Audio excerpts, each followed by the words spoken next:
நமக்கு பிடிச்ச மாரி நம்ம ஒரு விஷயம் பண்ணிகிட்ருக்கும்போது, அதை இன்னுமே பூஸ்ட் பண்ணுற மாரி, நமக்கு எனர்ஜி தர மாரி ஒரு விஷயம் நடந்தா எப்படி இருக்குங்க? அந்த மாரி ஒரு விஷயம் தான் இந்த என்கொயரியில எனக்கு கெடைச்சிது.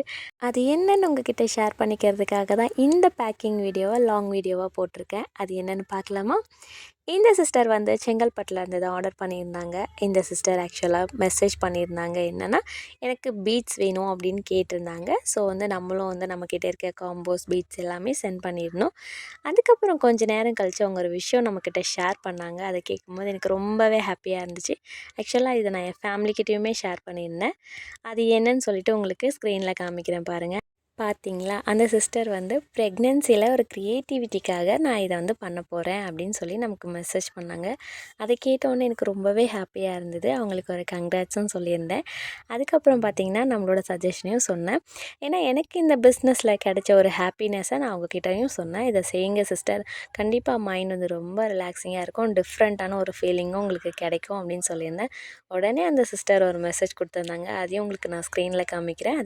அது என்னென்னா, நம்மளோட வீடியோ பார்த்து தான் இந்த விஷயம் அவங்களுக்கு தோணுச்சு அப்படின்ற மாதிரி அவங்க சொல்லியிருந்தாங்க. அதை கேட்டவுடனே எனக்கு ரொம்ப ஹாப்பியாக இருந்தது.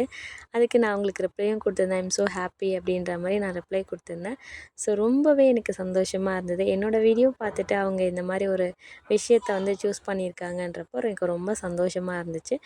ஸோ பர்சனலாகவே நான் அவங்களுக்கு வந்து சொல்லியிருந்தேன், இந்த விஷயத்த பண்ணுங்கள், கண்டிப்பாக வந்து உங்கள் பேபியும் ஹாப்பி ஆவாங்க அப்படின்னு சொல்லியிருந்தேன். அதுக்கப்புறம் அவங்களுக்கு கொடுத்த அட்ரஸ்க்கு நான் அதை வந்து சென்ட் பண்ணிவிட்டேன். அவங்களும் அதை ரிசீவ் பண்ணிட்டாங்க. அதுக்கப்புறம் நான் கொஞ்ச நாள் கழிச்சு அவங்களுக்கு ஒரு மெசேஜ் போட்டிருந்தேன். இந்த எக்ஸ்பீரியன்ஸ் எப்படி இருக்குடா, பாப்பா ஹாப்பியா அப்படின்னு சொல்லிட்டு கேட்டிருந்தேன். அதுக்கு அவங்க ஒரு ரிப்ளை கொடுத்துருந்தாங்க. உள்ளே இருக்க பாப்பாவோட வெளியில் இருக்க பாப்பா தான் ரொம்ப ஹாப்பி, எனக்கு இந்த ஒர்க் ரொம்ப பிடிச்சிருக்குன்ற மாதிரி சொல்லியிருந்தாங்க. இதை பாருங்கள், இதுதான் அந்த ரிப்ளை. ஸோ அவ்வளோதாங்க. நம்ம ஒரு விஷயம் வந்து நம்ம லவ் பண்ணி பண்ணுறோம் அப்படின்னா போதும். நமக்கு எவ்வளோ ஸ்ட்ரெஸ் இருந்தாலும் சரி, எவ்வளோ வலி இருந்தாலும் சரி, எவ்வளோ கவலை இருந்தாலும் சரி, நம்ம அதை மறந்துடும். மோஸ்ட்லி வந்து வீட்டில் இருக்க லேடீஸ்க்கு வந்து நிறைய ப்ராப்ளம்ஸ் இருக்கும், ஸ்ட்ரெஸ் இருக்கும், நிறைய யோசிப்போம். என்ன பண்ணுறோம், என்ன பண்ணுறோன்னு நமக்கே தெரியாது. நம்மளை கேர் பண்ணிக்க மாட்டோம்.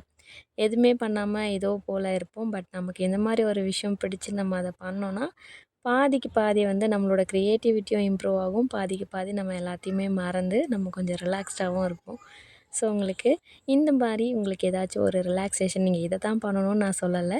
உங்களுக்கு எதில் வந்து இன்ட்ரெஸ்ட் இருக்கோ நீங்கள் அதை சூஸ் பண்ணி பண்ணுங்கள். ஏன்னா நமக்கு மேரேஜ்க்கு அப்புறம் பேபிஸ் ஆகிடுவாங்க. ஸோ நம்ம பர்சனலாக நம்ம எதுவுமே பண்ணிக்க மாட்டோம். பேபிஸ், ஃபேமிலின்னு போயிடும். ஸோ சின்ன சின்ன ஆசைகளை நம்ம இந்த மாதிரி வீட்டில் இருந்தே நம்ம நிறைவேற்றிக்கலாம். ஸோ அதனால தான் இந்த ஒரு போஸ்ட்டை நான் போட்டிருக்கேன். ஸோ நானும் அப்படி தான் இதை வந்து ஸ்டார்ட் பண்ணியிருந்தேன். அதை என்னோடய எக்ஸ்பீரியன்ஸை நான் ஒரு வீடியோலேயே சொல்கிறேன். கண்டிப்பாக சொல்கிறேன். எனக்கும் வந்து இது ஒரு நல்ல ஒரு எக்ஸ்பீரியன்ஸாக இருக்குது. ஹாப்பியாக போயிட்டுருக்கு. ஸோ நீங்களும் இதை ட்ரை பண்ணுங்கள். இது போல் இல்லை, வேறு எதுலேயும் உங்களுக்கு இன்ட்ரெஸ்ட் இருந்தால் கண்டிப்பாக ட்ரை பண்ணுங்கள். ரொம்பவே நல்லாயிருக்கும். ஸ்ட்ரகிள்ஸ் இல்லாமல் எதுவுமே நம்ம லைஃப்பில் கிடையாது. நம்ம லைஃபே ஒரு ஸ்ட்ரகிளில் தான் இருக்குது. ஸோ வந்து இந்த பிஸ்னஸ்ன்னு கிடையாது, நீங்கள் எந்த பிஸ்னஸ் பண்ணிங்கனாலும் அதில் ஒரு ஸ்ட்ரகிள் கண்டிப்பாக இருக்கும். ஸோ அதெல்லாம் தாண்டி நீங்கள் இதை பண்ணிங்கன்னா கண்டிப்பாக ஒரு பெரிய வெற்றியை நோக்கி நீங்கள் பயணிப்பீங்க. ஸோ அதனால தான் வீட்டில் இருக்க லேடீஸ் மட்டும் கிடையாது, யாருக்கெல்லாம் ஸ்கூல் கேர்ள்ஸ் அண்ட் வந்து காலேஜ் கேர்ள்ஸ், இவங்க தான் மோஸ்ட்லி நமக்கு பண்ணுறாங்க. ஸோ இந்த ஒரு என்கொயரி வந்து எனக்கு ரொம்ப ரொம்ப டிஃப்ரெண்ட்டாக இருந்துச்சு. ஸோ அதனால் இதை உங்ககிட்ட ஷேர் பண்ணணும்னு இந்த வீடியோவாக நான் இதை போஸ்ட் பண்ணியிருக்கேன். ஸோ பார்க்குறவங்களுக்கும் இந்த வீடியோ பிடிச்சிருக்கும் நான் நம்புகிறேன். வீடியோ பிடிச்சிருந்தால் லைக் பண்ணிக்கோங்க. மறக்காமல் நம்ம சேனலை சப்ஸ்கிரைப் பண்ணி வச்சுக்கோங்க. அப்போ தான் நான் போடுற வீடியோ உங்களை வந்து சேரும், ஆஃபர்ஸ் உங்களை வந்து சேரும். இது போல் ரா மெட்டீரியல்ஸ் எல்லாமே நம்மக்கிட்ட அவைலபிளாக இருக்குது. உங்களுக்கு வேணா டிஎம் பண்ணி ஆர்டர் ப்ளேஸ் பண்ணிக்கோங்க. நெக்ஸ்ட் வீடியோவில் மீட் பண்ணதுக்கும் பாய்.